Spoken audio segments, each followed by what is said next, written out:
The following training is sponsored by the Neoga Library System. We serve our member libraries in Niagara, Orleans, and Genesee counties.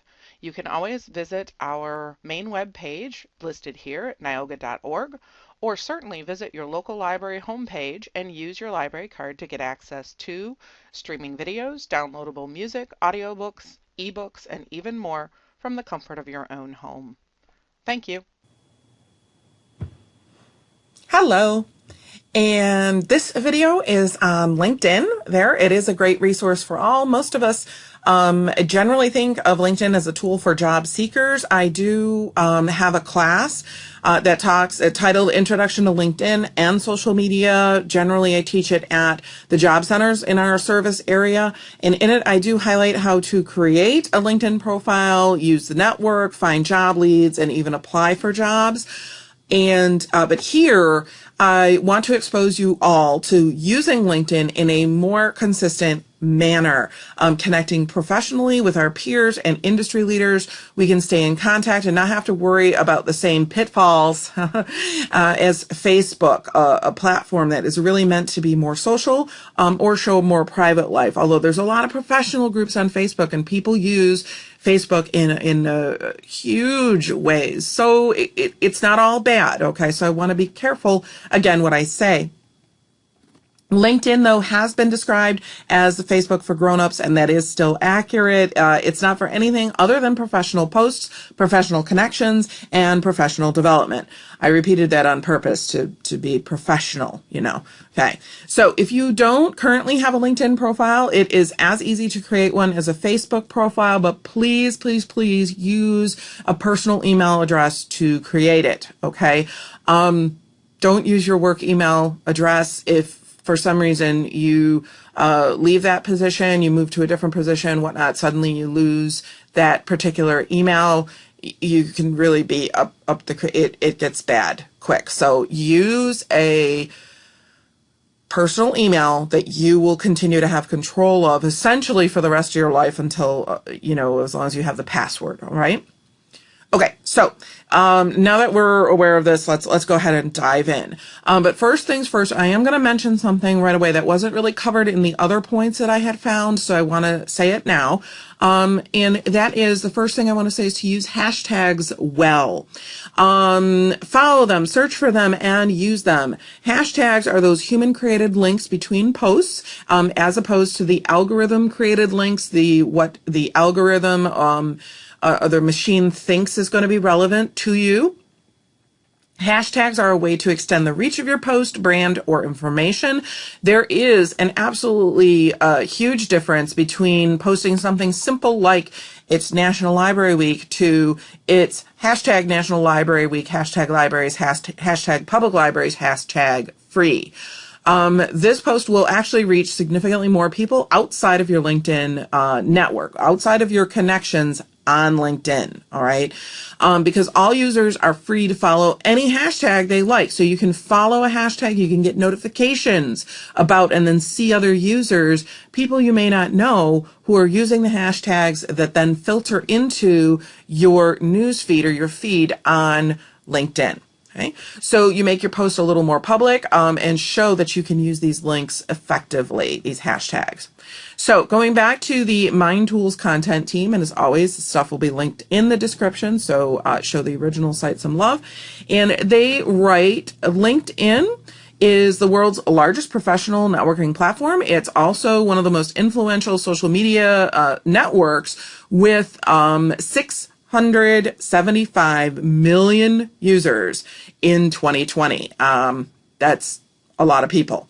And members use the site to keep in touch with business associates, clients, and coworkers. And ways to get some of the best from LinkedIn is to go ahead and complete your profile. Your profile can be a powerful part of your personal brand. All registered LinkedIn users will be able to view it unless you set it to private mode. And you can also have a public profile that can be found by external search engines. So Google and Bing and Yahoo, you can be out and about on the web professionally. So that even people who are not registered with LinkedIn can actually see parts of your public profile. LinkedIn's internal search algorithm only finds profiles that rank as complete. And these can get more than 20 times as many views as incomplete profiles. It's important, therefore, to complete yours. So some essential things to remember. They talk about adding a good quality photo of yourself. This is absolutely true. They do say one preferably taken by a professional photographer. No, I disagree wholeheartedly. You can have a nice shot where you look smart, you smile, don't have any distractions in the shot. Almost everybody looks better when they smile. They just do, okay? You can make your profile sparkle by adding a background image, sometimes known as a cover image, that reflects some of your personality and profession. Mention your industry and location in your headline. You have up to 120 characters for this. Include a concise summary of who you are, what you do, and what you have to offer. You have about 2,000 characters to play with. Add your current position and describe what it involves. Be specific. Don't say, for example, that you're a great communicator. Even if you are one, give examples of your communication skills. And, you have 2,000 characters to play with, so be specific. Add your previous work history, education details, and at least 4 skills or areas of expertise. And you can actually look at other people's LinkedIn profiles, or you can look at your own resume or other people's resumes to find some of these pieces of information. So once you get your profile, and also nice thing about the LinkedIn profiles, they have this little kind of inchworm thing of how complete your profile is. So they'll tell you, 70, 80, 90, 100% complete. Yay, you're done. So you'll know exactly how far you need to go. And they'll give you little tips as you go to complete your profile, and then you'll know.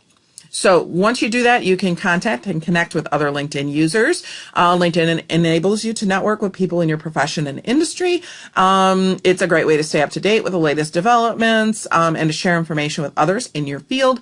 You can invite anyone to connect, that is like a friend on Facebook, a connection, but they must have their own LinkedIn account to use this site. Once you do that, you can give and receive recommendations and endorsements. You can, your connections can write recommendations for your profile and offer endorsements of your skills. Recommendation is a little more personal. A person can actually write, if they were a coworker, that they recommend you for XYZ. An endorsement is basically a checkbox. So if you say you have cataloging skills or you have other library type skills, people can simply go and check that box. So endorsements are a little less personalized, but that's okay. It's all good.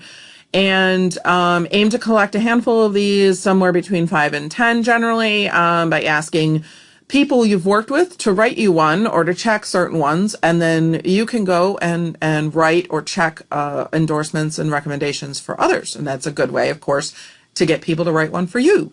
So use LinkedIn groups. Now, all LinkedIn members can set up or join groups, and there are groups. The other thing, let me mention, there are hundreds of groups on places like Facebook for library and library development and marketing and research and outreach.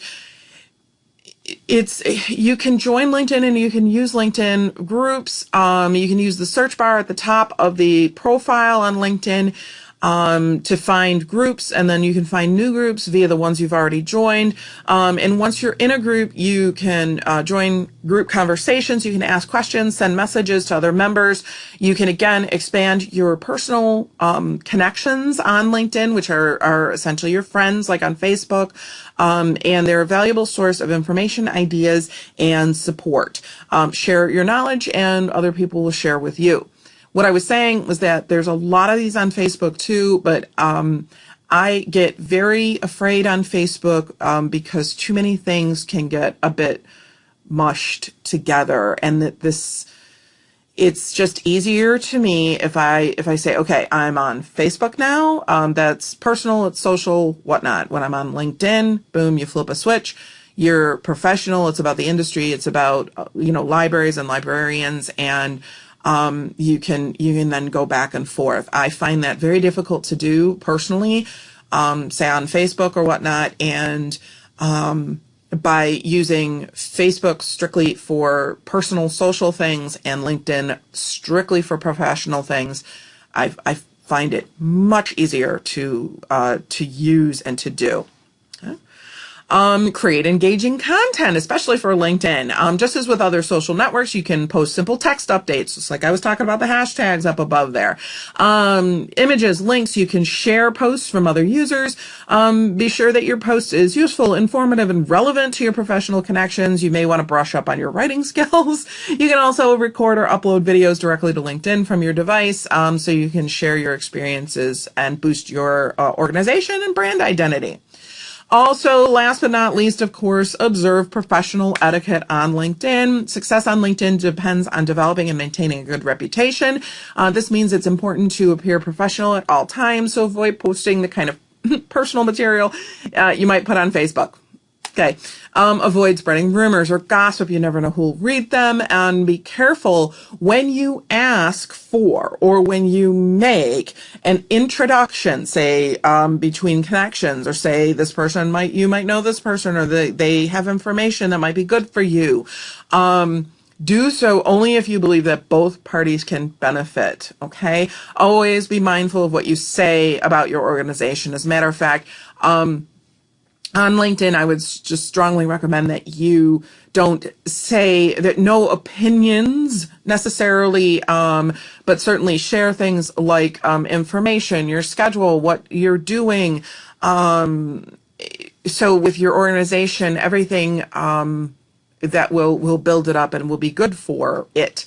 And finally, remember, of course, honesty is the best policy. Avoid overselling yourself. Don't embroider the facts when you discuss your achievements. But, don't undersell yourself too. There's a big problem, I think, with that. I don't think people sell themselves well enough on paper. And that's those soft skills and things like that. So, okay, well, that's it. And thank you very much. And we'll see you in the next video.